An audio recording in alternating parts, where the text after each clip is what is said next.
Okay, so now that we've gotten a general sense of the user interface here within Maya, we're going to go over some of the basics of navigation and how to go about moving, rotating, and scaling objects. And I'll talk a little bit about some of these selection tools here as well. Okay, so with your three-button mouse, right? Very important. I know everybody has a three-button mouse now. And your Option or Alt key. So if you're on a Mac, your default is always going to be Option. If you're on a PC, you're always going to be holding Alt, right? So while holding, I'm on a Mac, so I'm using Option. So while holding Option, if I click and hold the left mouse button, that lets me tumble around, right? This lets me rotate around the viewport. If while holding Option, I click on the middle mouse button, which is most likely your scroll button, but it's also, it also serves as your third button. This lets you pan, right? Panning left and right, up and down. Simultaneously, the scroll wheel will also let you dolly in and dolly out. You can think of it as a zoom, but technically it's not a zoom because we're actually moving the camera in and out. We're not increasing the magnification. We're physically moving the camera in and out. Okay. And then if you hold Option and the right mouse button, this does the same. This dollies in or out, but at a much finer, much more careful, more precisely, right? So it's the same thing as the dollying in and out, but the dollying in and out is a bit faster. Okay, so that's the basics of navigation there, right? That's so you'll have to practice and get used to this and play around with it. Also notice in the top right corner here, you have what's called your view cube, right? So this always kind of tells you where the front of your scene is, the top, but you can click and rotate and drag around here. And I'll talk a little bit more about that kind of as we progress, but that's just kind of a nice little indicator if you get lost and aren't quite sure where you are. So we have our primitive polygons here, right? So we have 7 major ones. We have the sphere, the cube, the cylinder, the cone, the torus, the plane, and the ellipse, okay? If you come to create and you come down to polygon primitives, you can see these major 7, but then there's also some other ones you can play around with too. I'm going to turn that off for the moment, okay? So yeah, polygon primitives here, okay? So let's say I'm going to click on cube, and you'll see what it does is it automatically places a cube right in the center, right at the 0, 0, 0 coordinates, right in the middle, and the default dimensions are 1 by 1 by 1, right? You can see the grid on the floor here, right? So that's your cube. That's going to come up that way, right? That's just the default. Okay, but I'm going to delete that. And if this gets annoying, I have this up so you guys can kind of see my keystrokes. But if that gets annoying or it's in the way, let me know. I can make it smaller. I can do something else with it. So if we come back up to create polygon primitives, and then come all the way down to this option here, interactive creation. What this will do is this will give you more control on how you want to create that object. So now if I come to cube and I click, notice it doesn't just automatically put one in the center. What this does now is it lets me click and drag to create a base, and then click and drag up to create a height, right? And you can see over on my inputs here, you can see, you could also manually put these in. Let's just say I wanted to make this a 5 by 5 by 5 unit, right? I can do that, okay?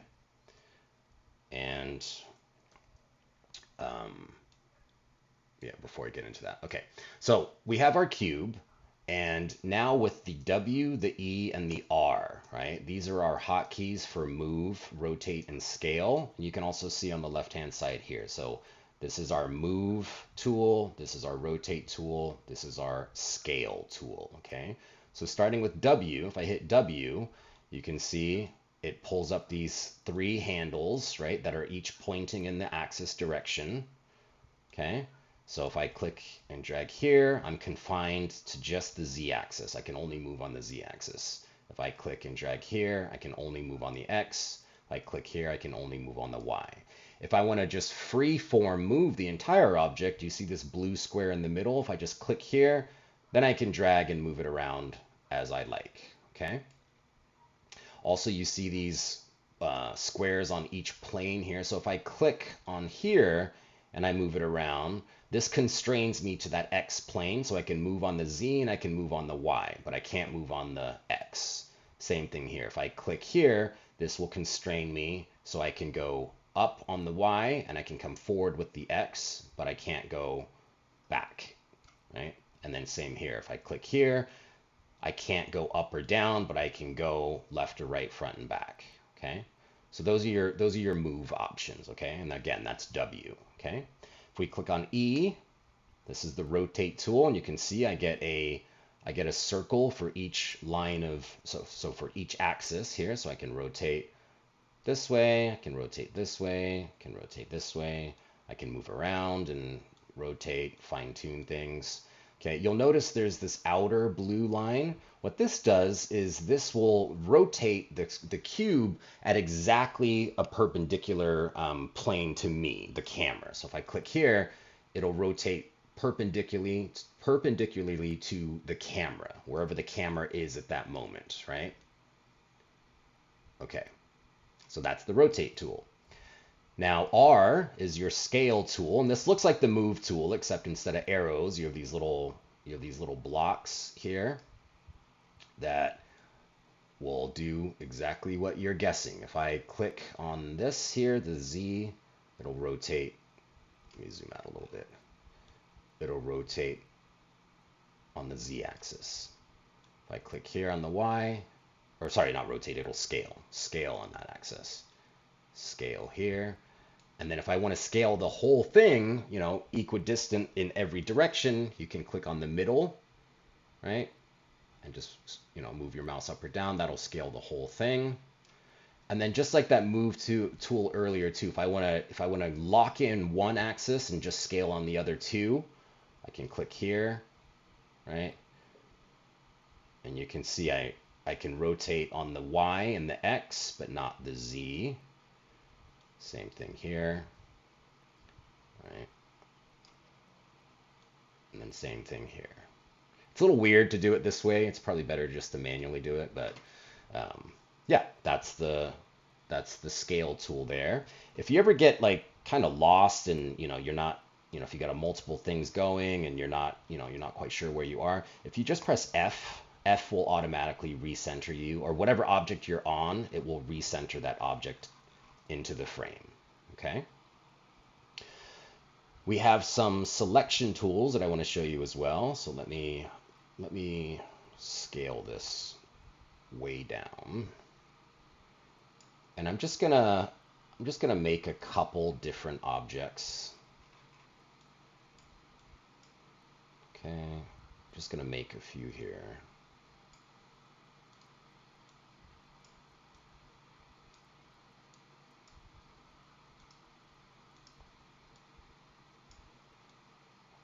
Okay, so I have a few objects going here, and I just want to show you the selection tools. If you're familiar with Photoshop, it's almost the same, but this is your single selection, right? So if I'm on this, I can select objects individually, and you can see every time I select an object, you see how, right, it changes here. We have sphere 1, cube 2, and you'll also see in the channel editor here too. You can see all their attributes. So that's your single editor, or sorry, your single selection.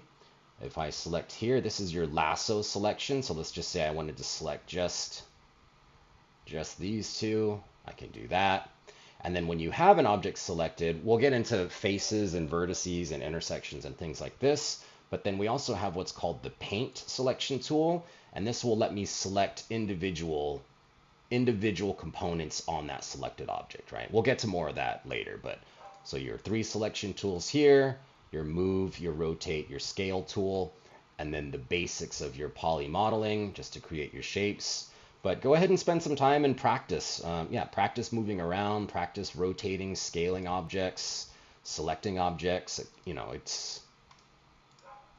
can be, you kind of got to get that hand-eye coordination down where you can kind of walk and chew gum at the same time. Okay, so go ahead and practice on that, and then the next video, I'll stop it here just to piece it up a little bit, and I'll do another video on display modes within the viewport. Okay.